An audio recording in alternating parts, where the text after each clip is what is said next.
An orphaned baby climbs into Santa's sack on Christmas Eve and is raised by elves in the North Pole as Buddy. Buddy is chock full of Christmas spirit, and one day Santa tells him about his real father, a publisher in New York City. Buddy heads to the Big Apple to find him and quickly learns the real world is very different from the North Pole in the 2003 family comedy Elf. I'm Connor Eyzaguirre, And I'm Mysia Pierce Lewis. and this is Filmgazm.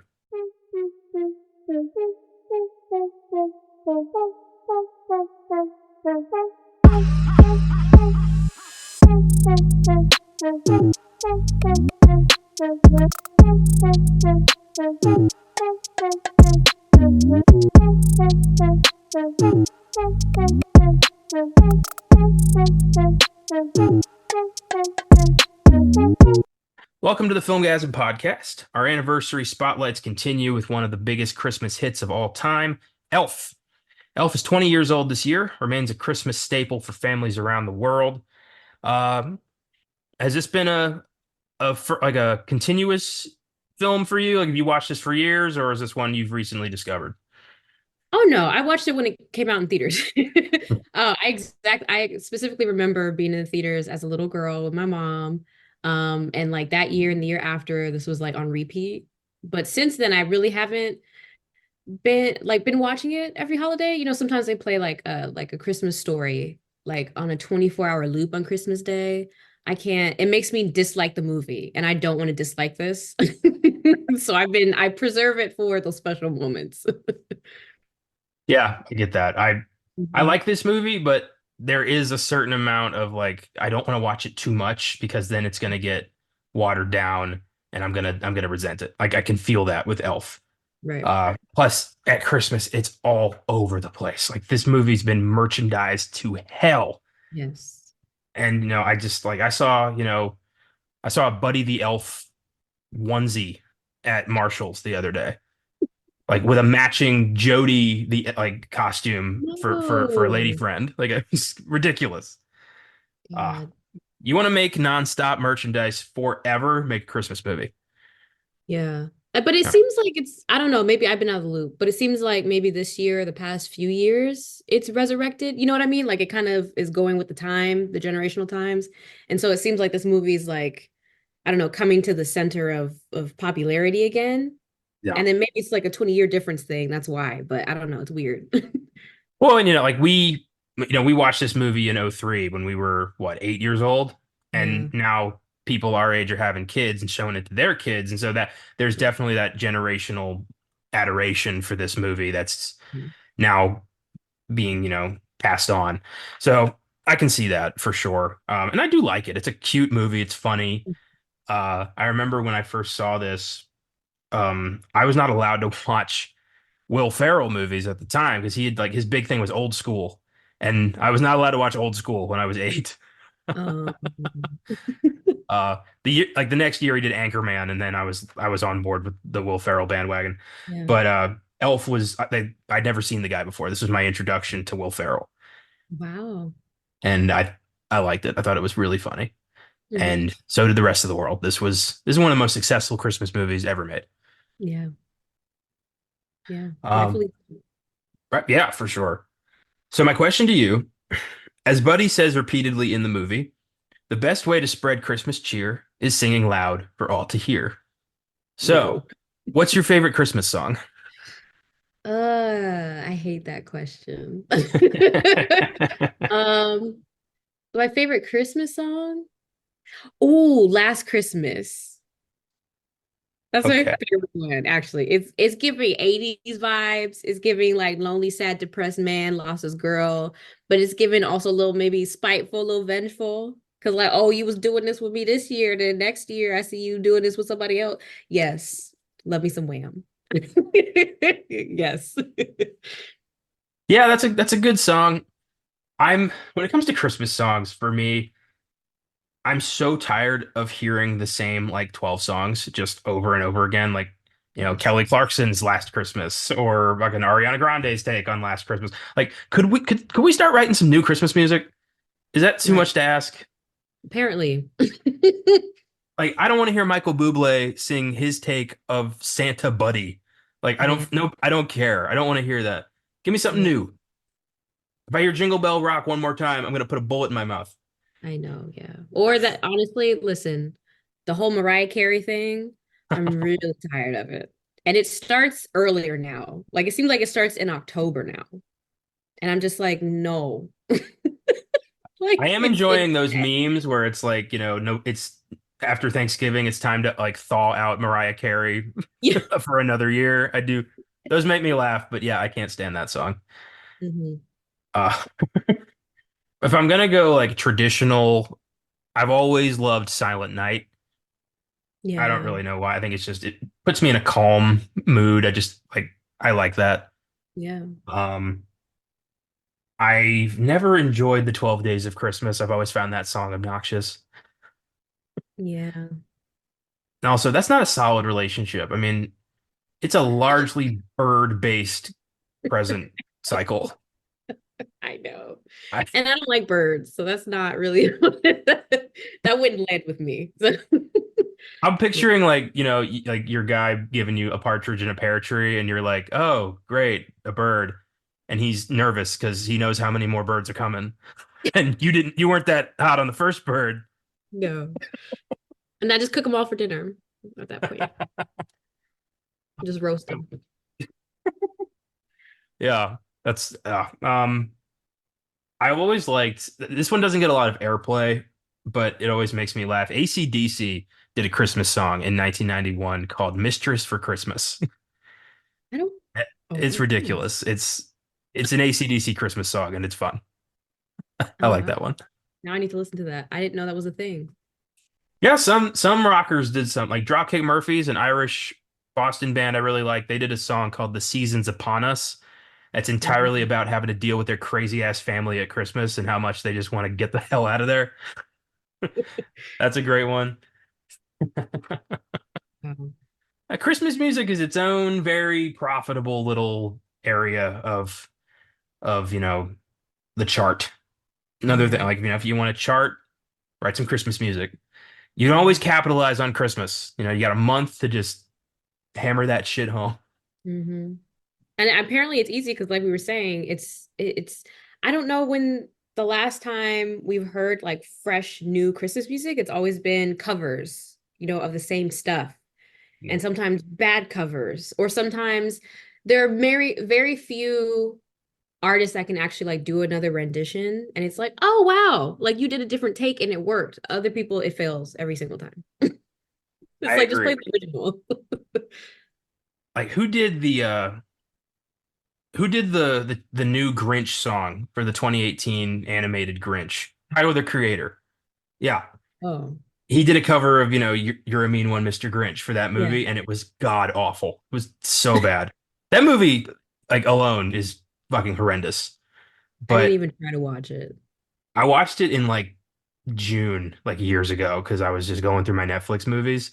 Yeah. He's not even hated. Like he's just living in Whoville, and everyone's like, "How's it going, Mr. Grinch?" And he's like, "Leave me alone." Like there's no incentive for Oh, him to do this. Everyone's just kind of cool with him.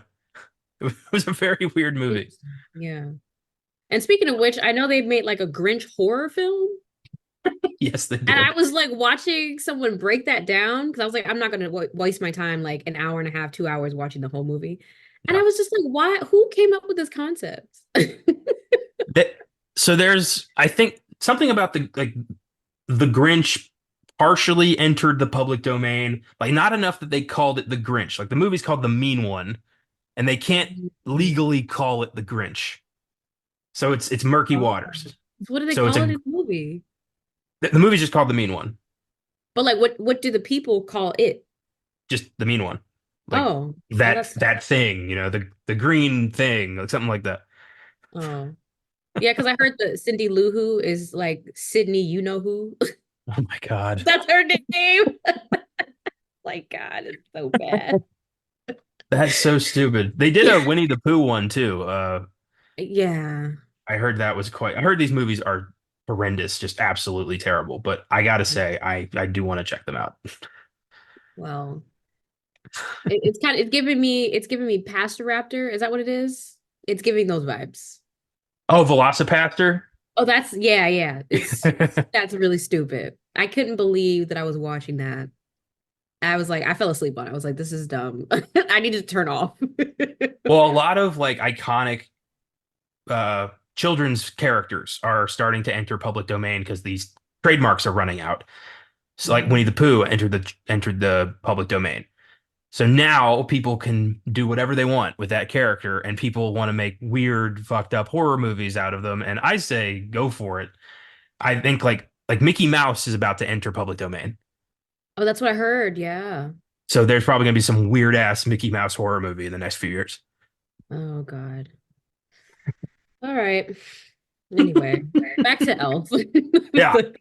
Uh so this movie first originated the idea in 1993. Wow. Early candidates to play Buddy were Chris Farley and Jim Carrey. Uh, Chris Hmm. Farley would have been absolutely perfect. Yeah. But he Yeah. also, I think, Buddy would have had a bit of a mean streak.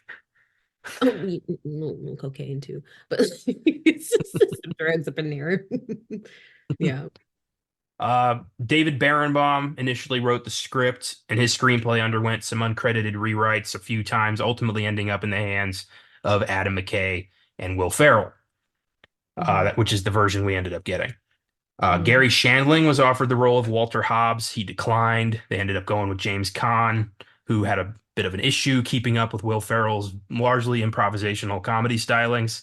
James Caan was a traditional actor, and he was like, I don't know what to do with this guy. It's just hilarious. And he told Jon Favreau, the director, and Favreau assured him, like, hey, you're Sonny Corleone. You can do whatever you need to do. You got this. And that helped. Wow. Uh, Wanda Sykes was originally cast as the Gimbals manager named Wanda. She later Oh, dropped out, wow. and they recast her with Faison Love, who insisted on still wearing the name tag. That's why his name tag says Wanda in the movie. Oh my God.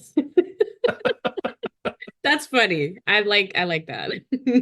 I love it's never, no attention's brought to it. You might not even notice it, but when you do notice it, it's all you're gonna see. Yeah. Uh, Harry Zwigoff was offered to directing to he was offered the chance to direct this. He ended up turning it down so he could do Bad Santa, Oh which God. I love. I think that movie's hysterical. But the Bad Santa guy directing Elf, what would that have looked like? A bad elf. That's what it would have been more chaotic, I think.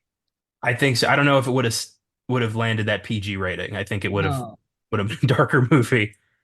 Yeah. Um, and that was the original script was considerably darker. Jon Mhm. Favreau didn't want to do a dark version of this, so he ended up doing a rewrite and decided to make this kind of a homage to the old Rankin Bass Christmas specials, Rudolph the Red-Nosed Reindeer, Frosty the Snowman, all that Mhm. stuff. Mhm. And, those influences are very obvious in this movie. The whole, Leon the Snowman and Mr. Narwhal and all that. It's very much the same animation style. Did you watch Yeah. those when you were a kid? I did, yeah. I mean, it would be on reruns every Christmas, so or around Christmas time. So I was always watching them. I think maybe that's what makes this movie such a staple is because it plays so well into those traditional elements while doing the modern thing that it was doing at the time. Yeah. So it has like I don't know if it was intentional for them to do this, but it has like made itself a classic amongst the classics in its own right. So, Yeah, I think they were counting on a bit of recognizability and a bit of, pulling on nostalgia for the previous generation mhm. who, grew up with those and like having that feeling of, oh, I remember, that kind of Christmas. And full disclosure, I've never seen any of those. I never watched Rudolph or Really? any of those. I just never, yeah, never got around to that. What were you doing on Christmas? I was watching like Christmas Vacation and Jingle All the Way and Oh, all A that Christmas stuff. Story. I like A Christmas Story. I don't like that one. You'll shoot your eye out. Like, oh my God, we get it. It's just the whole But movie is. but in the end, everyone was right. He does shoot his eye out. So it's Yeah, like maybe listen to your parents, I guess is the moral of that story. I I, guess. I don't know. They did a sequel last year I want to see. A Christmas Mm, Story Christmas. Wow. They all came What back, everybody. wow. Yeah. That's rare usually. Ralphie goes home and tries to have one, another awesome Christmas, like the time Yeah. he got that Red Ryder BB gun. It it got pretty good reviews. I forgot to watch it, so I'm gonna try my hardest to watch it. Like this week is my Christmas movie marathon nonstop. Gonna watch everything fun time. So it's gonna happen this week. Okay. Now I gotta check that out too. Yeah. Um, so Favreau got on board with this new idea. He ended up turning the script into a PG script. The film makes some good use of forced perspective to make it look like Buddy is huge compared to all the other elves. Uh, I love that. Forced perspectives like the cheap way to make some good visual effects. They used it for Lord of the Rings Mhm. and they used it here and it works. I love the juxtaposition of this, like, Will Ferrell's a huge guy. He's like 6'5". Yeah. So put him in a room full of elves, it's gonna look odd. Yeah. Um, so they use stop motion animation for those scenes with, Leon and all the little creatures. They didn't use a lot of CGI. Favreau wanted it to be real.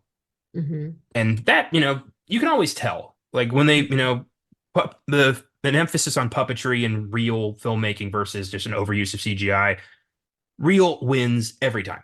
And we Yeah. all can kind of just, feel that attention to detail. Hmm. Hmm. And I noticed that this last time I watched it, I was like, oh wow, like it's not a weird green screen situation that you can obviously tell, like, oh, that's fake, or like they inserted something. And I know the CGI at the time was like not the greatest. So, and I think it was a good choice not to do that because it still made it, I don't know, it preserved its relevance. Because I feel like 20 years later, if it would have had that CGI effect, it would have been like, oh, I don't want to, this is bad. We shouldn't be watching this anymore. I agree. I do wonder how they did the effect where Will Ferrell's sitting on Bob Newhart's lap. Like, I wonder how they did that. Yeah, I don't know.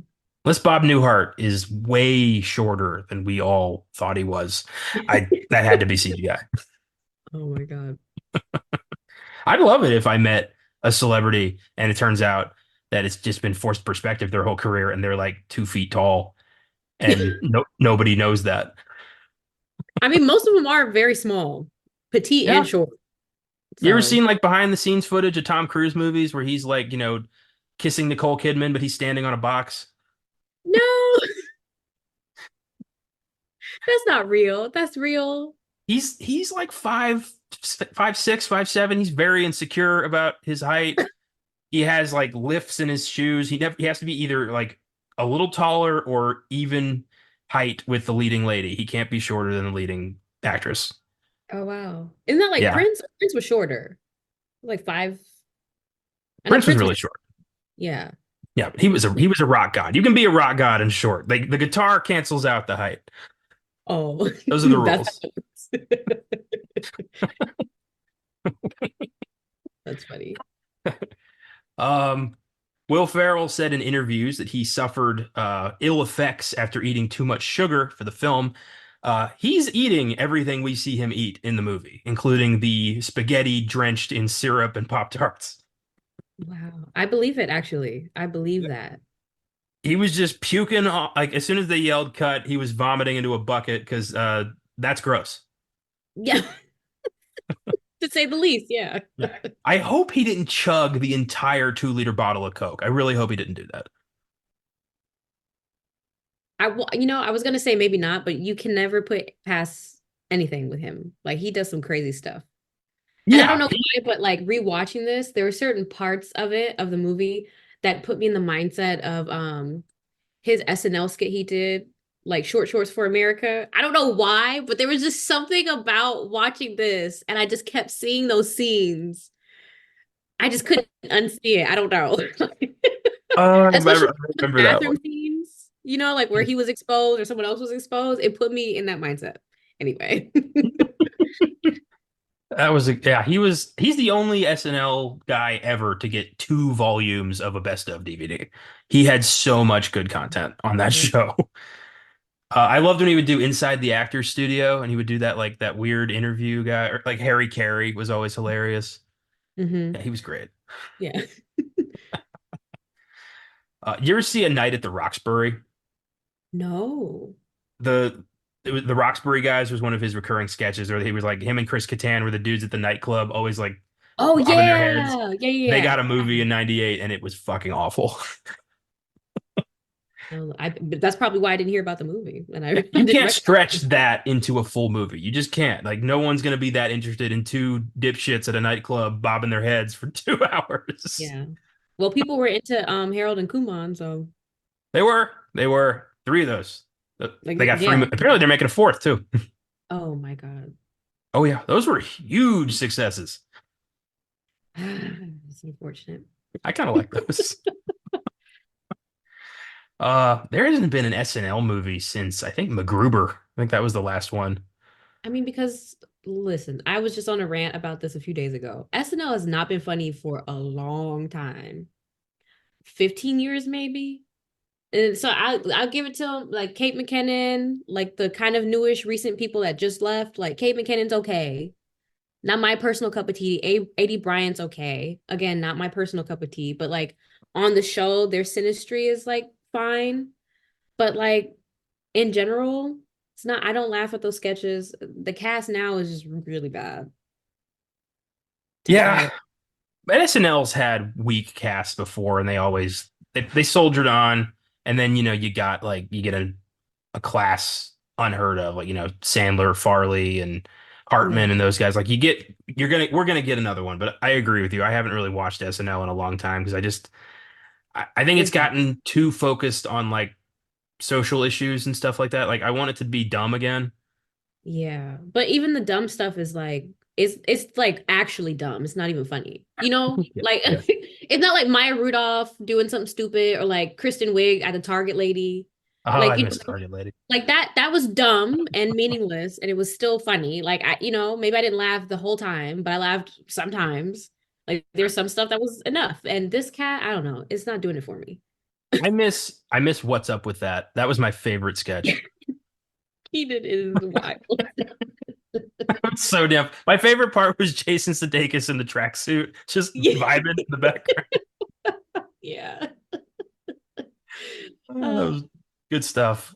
The Mhm. last episode I remember I watched all the way through that I was just super enjoying was Eddie Murphy's return, like last Mhm. Christmas, where they Mhm. brought back like Mr. Robinson's Neighborhood and Gumby and all that shit. And like he just was on fire. Mhm. That was great. But that was because of Eddie Murphy. That was because that was nobody else.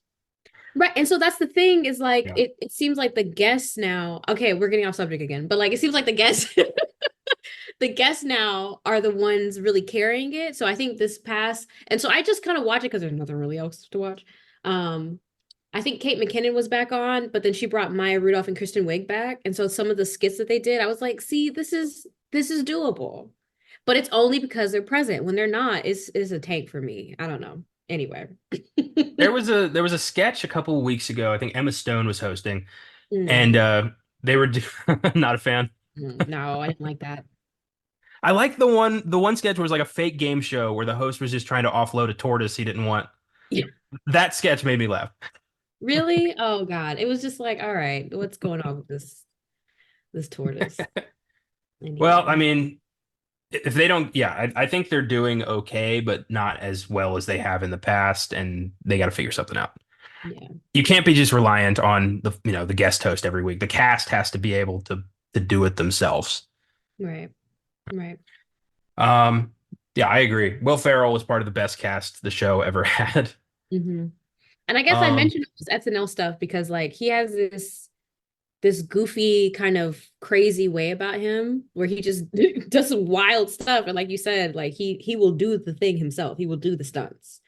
And I think that really works in Elf because I noticed he does that weird like flailing thing when he runs, like he just kind of flail his arms around and stuff, and just and so rewatching that I was like, it works with this. It works with the character. It worked. So yeah, he definitely brought some of that, especially the opening bits where Buddy first arrives in New York City. That was all improvisational. Will Ferrell and John Favreau went into New York with a camera and just filmed Buddy interacting with real New Yorkers and just yeah, irritating people, and it worked so well. Like the guys who get pissed when he keeps taking their flyers and they're like, no, you know what? No, just get out of here.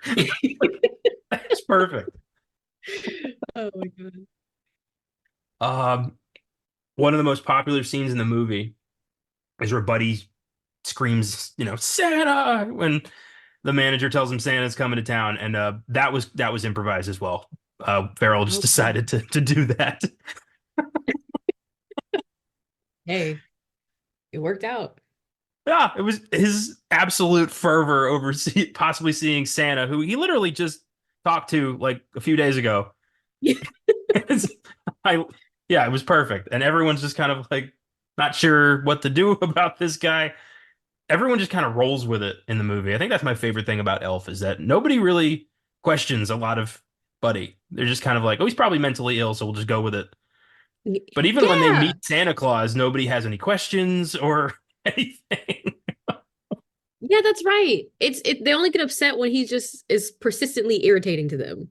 Like, when he just doesn't stop, that's when they kind of lose it. But I think, yeah, people are just like, he needs some help. So we're just gonna entertain it. Yeah, he's like he's Like a harmless. child. He's not hurting anybody. Yeah. Um, they have been after Will Ferrell for 20 years to do another Elf. Like they want another one. And he has been persistent that he does not want to do another one. He turned down $29 million in 2014 to do a sequel to Elf. Yeah, no. Leave it alone. I can't imagine a scenario where I would turn down $29 million. I mean, well, I guess when you're already making that money, is. I guess. Yeah, good for him. I mean, he had just, I think 2014, what? That was right after Anchorman 2, which I'm pretty sure he made a lot off of. So he didn't need the money. Mm-hmm. So I get that. Mm. If somebody offered me $29 He does million, like Funny or Die stuff still. yeah, You said what? the Funny or Die stuff was great. Yeah. So I mean, but this is what we were talking about before. Like, if it goes back to Christmas songs, like people redoing the same stuff and no Yeah. originality. And so then maybe you take like an original song and then make like I don't know, like a sequel version to it. And it's like, but no, do something new. It's the same thing with movies, especially Christmas movies. Like, don't just keep doing two, three, four, and have like a whole series. Like, do something fresh because I think I don't know. I feel like this movie has the proper conclusion that it needs. That's Yeah, it. I agree. It is weird that songs used to have sequels. Like that Yeah. used to be a thing. Like Chubby Checker, the twist, he did a Let's Twist Again. Like that's weird. Like the Monster Mash has like monsters at the beach and shit like that. Like that's so weird. That's hilarious, actually. Oh, but yeah, I agree. Like Elf shouldn't, I don't want Elf to be a franchise. It's perfect as its own thing. Like I just finished watching all the Home Alone movies, all six Home Oh, Alone movies. wow. That was a chore. I bet. I don't even like the first one. I'm gonna be honest. I don't like these movies. I don't. They're so not good to me. I don't know. Anyway. Two were fun. I like those. Yeah. But part three has this kid dealing with terrorists. Part four is like just a joke. And then five has something to do with a painting. And then the sixth one is like they think it's awful. They didn't need to do this six times. But my point is like not every successful thing needs to be continued. Like last month, Paramount Plus did Good Burger 2. I unfortunately heard about that. You watch Did you it? see it? I did not watch it. I didn't watch it either. I didn't watch it. I didn't think Good Burger was that groundbreaking, frankly. I thought it was goofy and made me laugh a couple times, but I don't think I'll ever watch it again. I certainly didn't think I want to see these people again. No. What have they And been then up to for the Colton. past 20 years? I don't care. Right. Yeah. I don't know.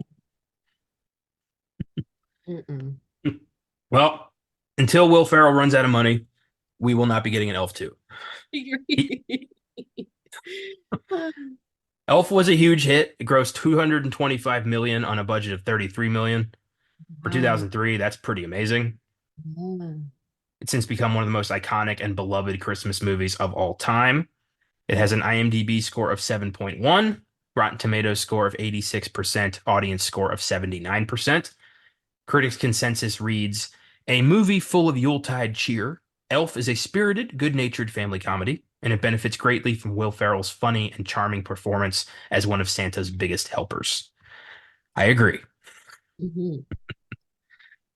With that, let's take a look at the film itself.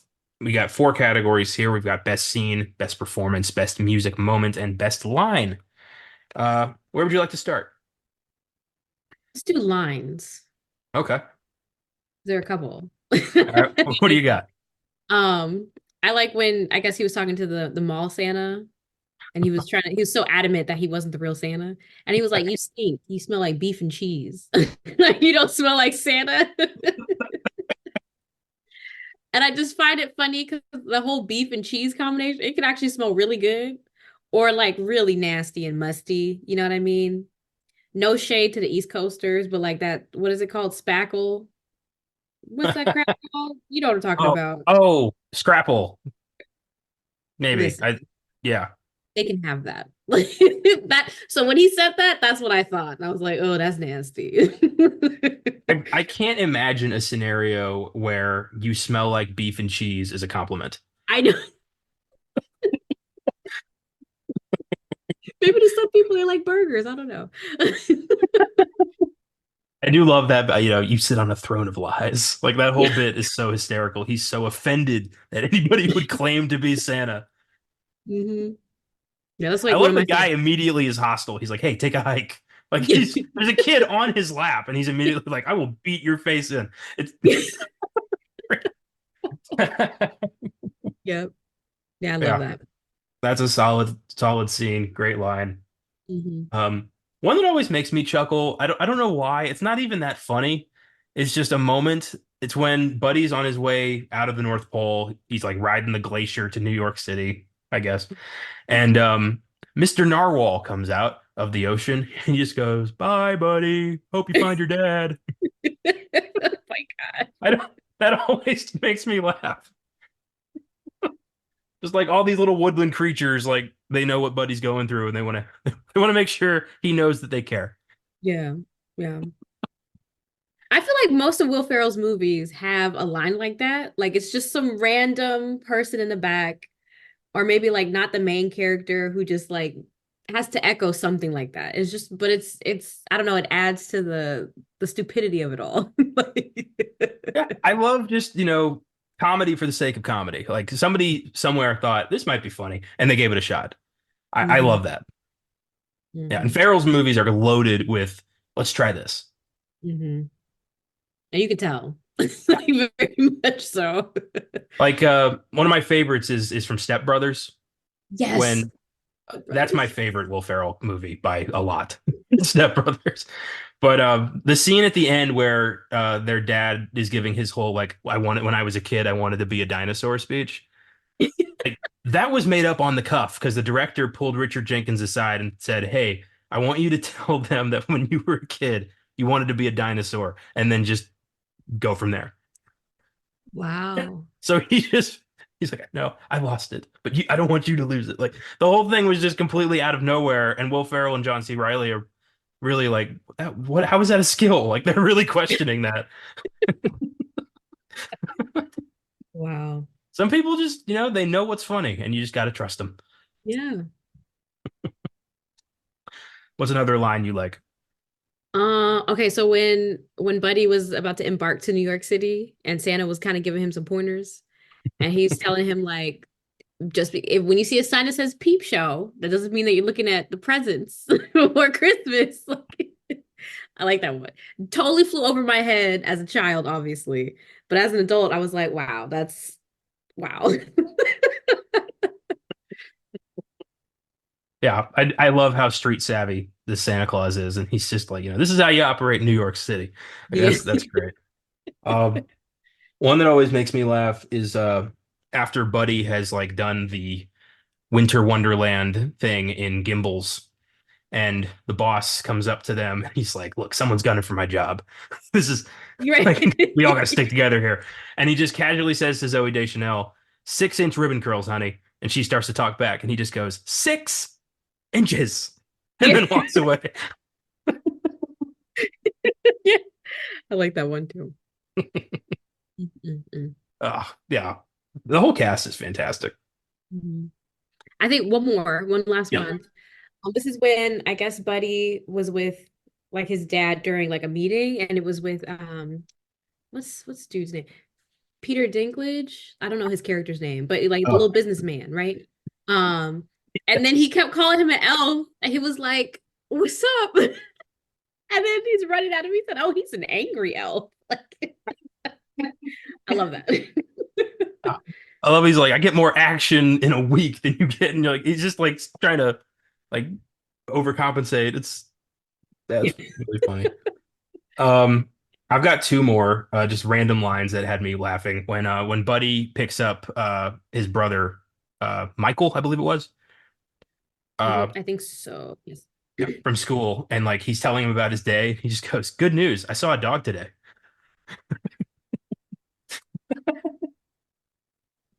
I wish I knew anybody that peppy and optimistic about life. Just be like, hey, I saw a dog today. It was a great day. Wow. Uh, and then there was when him and like his mailroom buddy get drunk and are just lying there talking about life, and Hmm. the other guy just goes, "I'm 26 years old. I got nothing to show for it." And I'm like, "What? Jesus, what have you been through to look I like know. that at 26?" Right, looking like a 47-year-old man. Yeah, that was wild.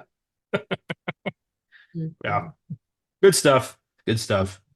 Let's go ahead and get performance out of the way. I think we all are on the same page with this one. Yes, it's Farrell. It's Farrell. No I one's taking mean, it from him. no, no, he's a star.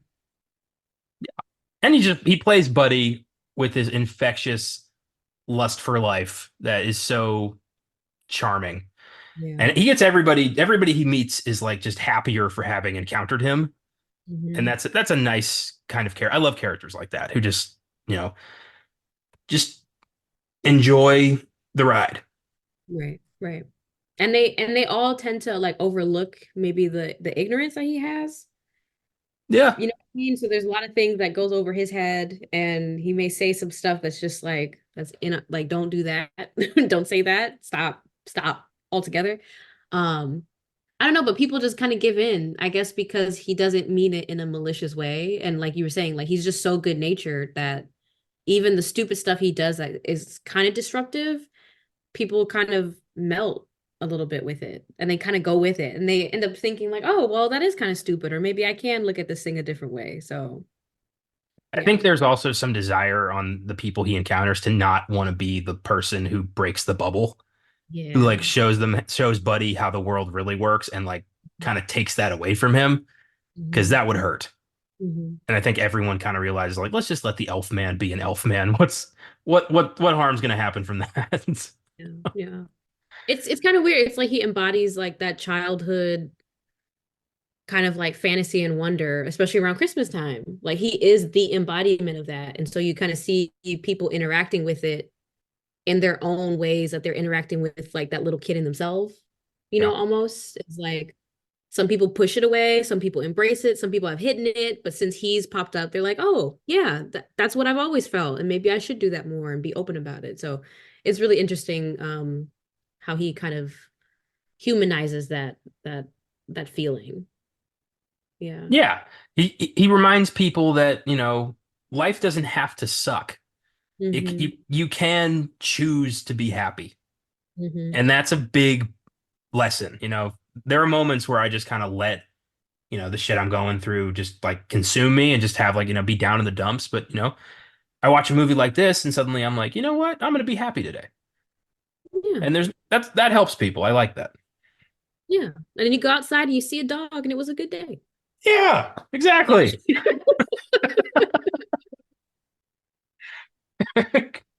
Um, let's do music. This is a pretty good score. Nice Christmas score. There's also some great needle drops in here. It's a good soundtrack overall. Mhm. What are some music moments you liked? Um, I guess some of the scores, like especially in the beginning, I don't think they were actually like songs, right? They were just scores the whole time. It just it reminded you of all of those like those animated movies that would come out during Christmas, like in the 60s and stuff. Like it put me in those mindsets.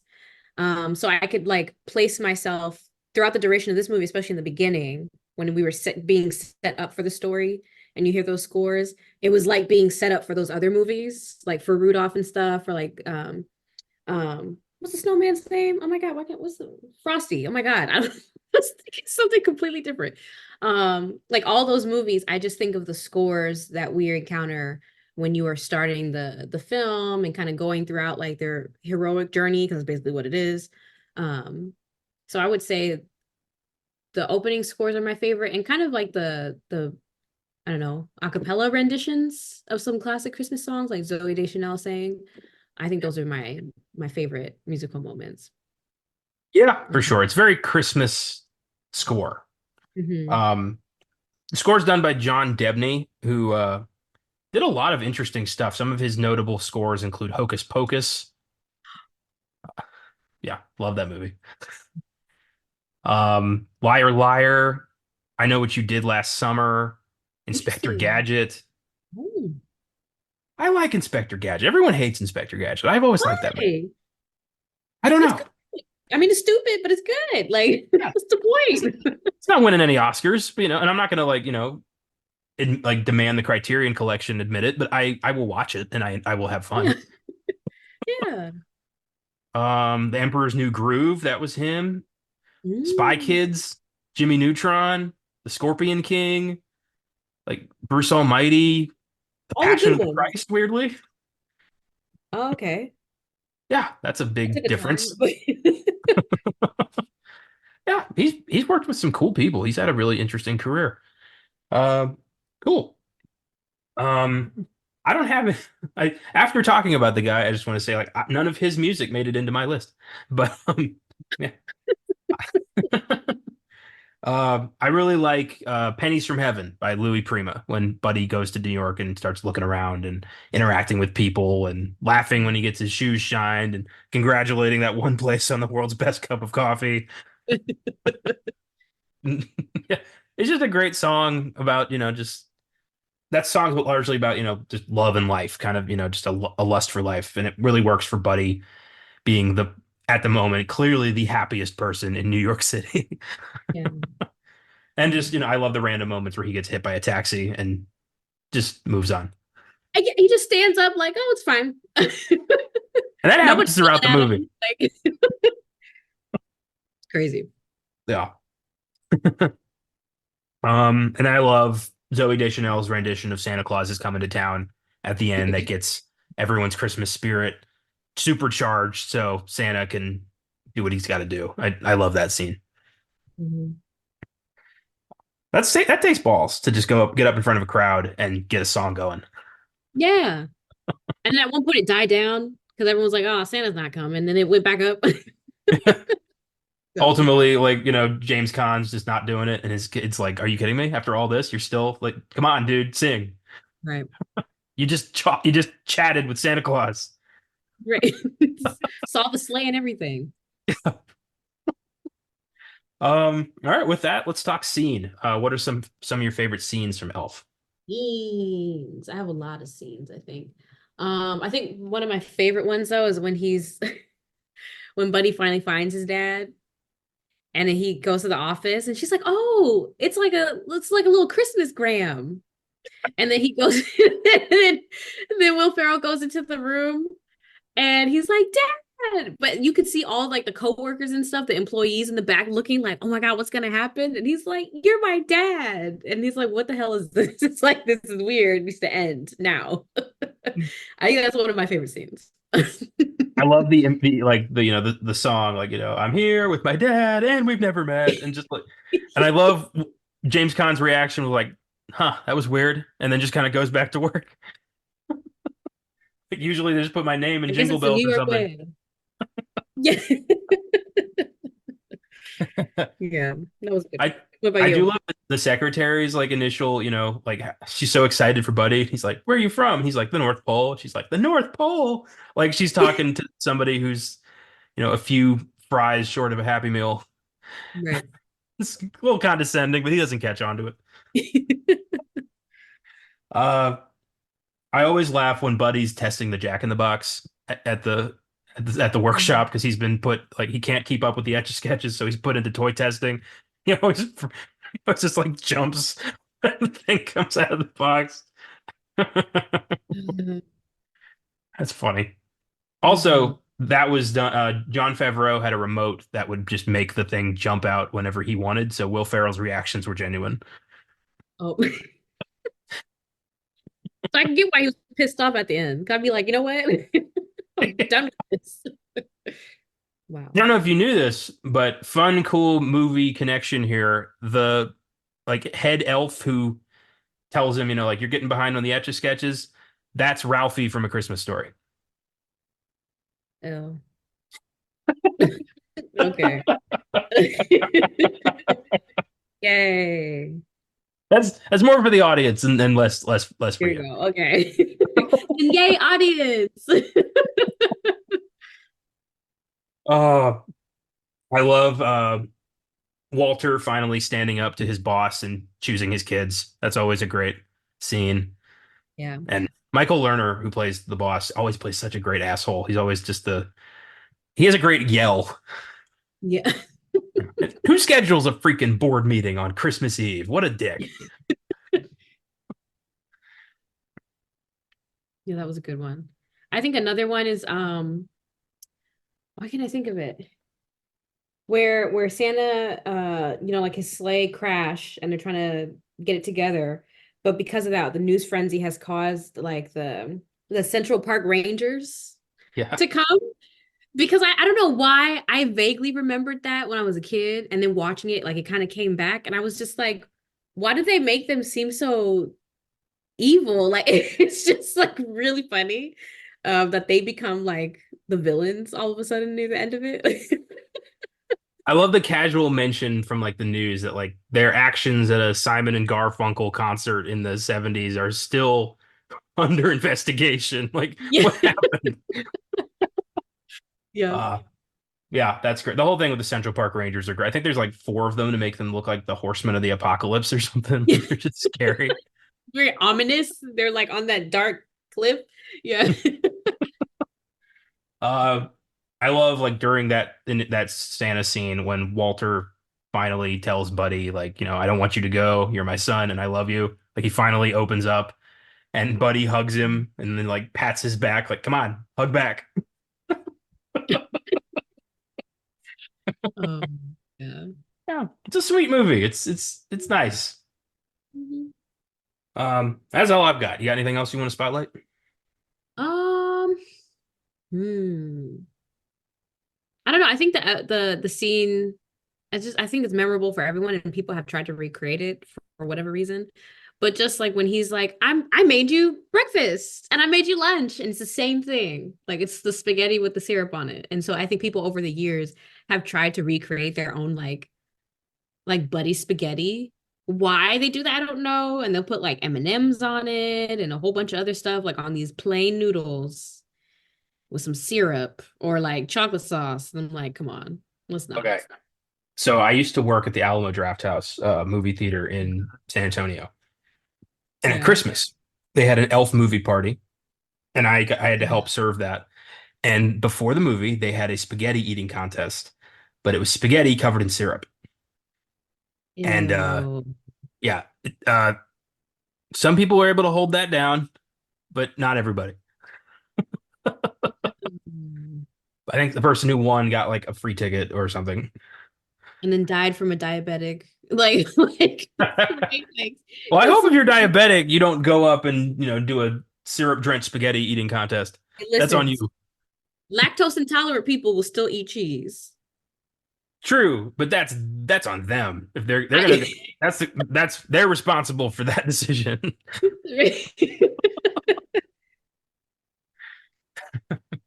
That's true. Well, with that, let's take a look at what Letterboxd has to say on our final segment for the day. What's in the box? What's in the fucking box? Give me the gun. Elf has a 3.4 out of 5. Pretty good, pretty respected. It's a 4 out of 5 for me. I enjoy this movie. Yeah, same. I have three reviews here, all pretty negative. Um, the second one especially had me laughing my ass off and actually made a very good point. We'll get to that. This one's from Shay. The most realistic part of this was when Buddy was crossing the street and gets hit by a New York taxi cab, and he was the one who said sorry. 3 stars. Actually, yeah. Yeah. Taxis, they don't fucking care. Yeah. You know, it's New York. You know how it works. Yeah. I feel like the most realistic is both of them yelling at each other. Yeah. That I think Yeah. that's the most accurate. Uh when I was in New York, I don't remember seeing any cars actually driving. It was just traffic the entire time, but everyone's honking even though nobody's moving. It doesn't make sense. Mhm. This next one's from Misha Beatty. Why didn't the other elves build him a bed and cobble him up some shoes? 30 fucking years. 3.5 stars. That is a good point.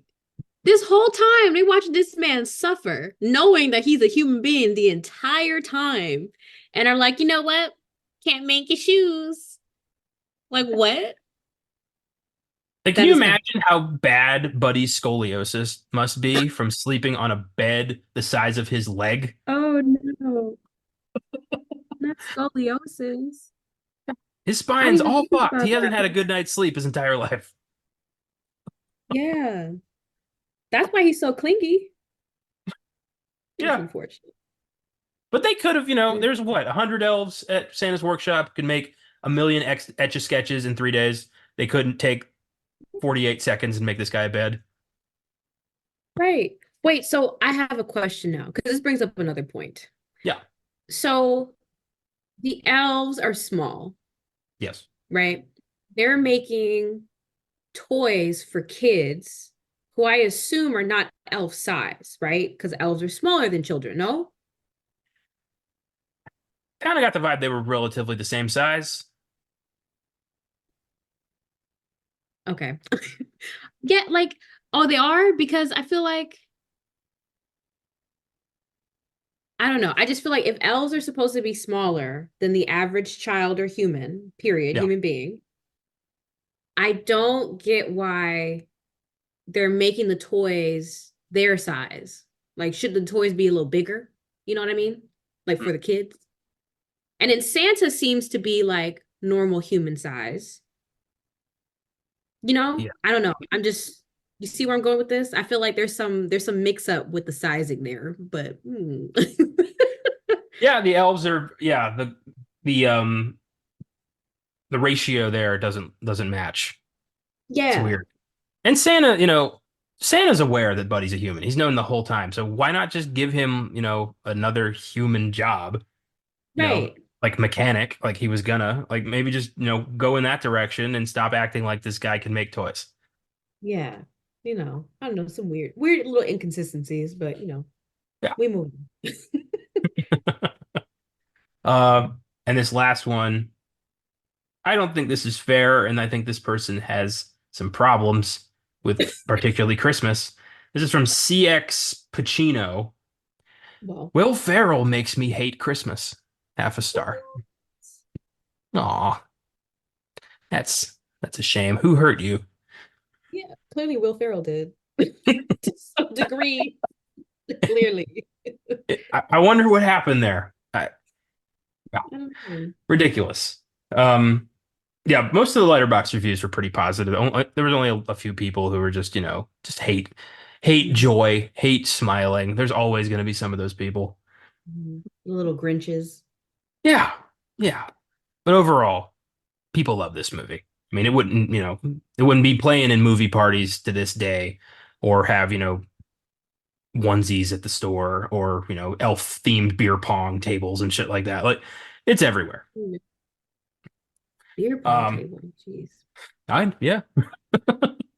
The shit you find at, particularly Marshalls, they just have it's a weird store. It's never the same store twice. I can never explain that place. But I love it. Was just there earlier today. Oh. Well, that I think takes us out of this show. Happy 20th Elf. Definitely go watch it if you haven't. It's a delightful movie and definitely worth your time. This was a blast. Thanks for listening, everybody. If you like the show, follow us on Facebook, Instagram, and Twitter at Filmgazm Productions. If you want to suggest films for us to check out, you can email us at filmgazm@gmail.com or send us a message through the socials. Check out our Letterboxd account for daily reviews. If you search for me at Connor95 and in my friends list, you can find the rest of the team. Check out the website, filmgazm.com, where I have a link to that letterbox. You can also find articles, trailers of upcoming films, and every episode of our show. If you'd like to become a monthly donor to Filmgazm Productions, click on the link in the episode description. From there, click on Support This Podcast. You can choose to donate $1 a month, $5 a month, or $10 a month, and all donations go right back into the show. Thanks to the entire Filmgazm team for their contributions. Thanks to Cooley Cow for our awesome theme music. Thanks to you for checking it out. Next week, we end this anniversary experiment with a comprehensive look into the Lord of the Rings trilogy. The film's final installment, The Return of the King, turns 20 this year, and we're pulling out all the stops for a fun episode embracing the complete trilogy. We're going to keep the details of our project secret until next week, but suffice it to say, it's going to be a blast. In the meantime, embrace your inner self and have a wonderful Christmas. Take it easy, keep watching movies, and we'll see you next time.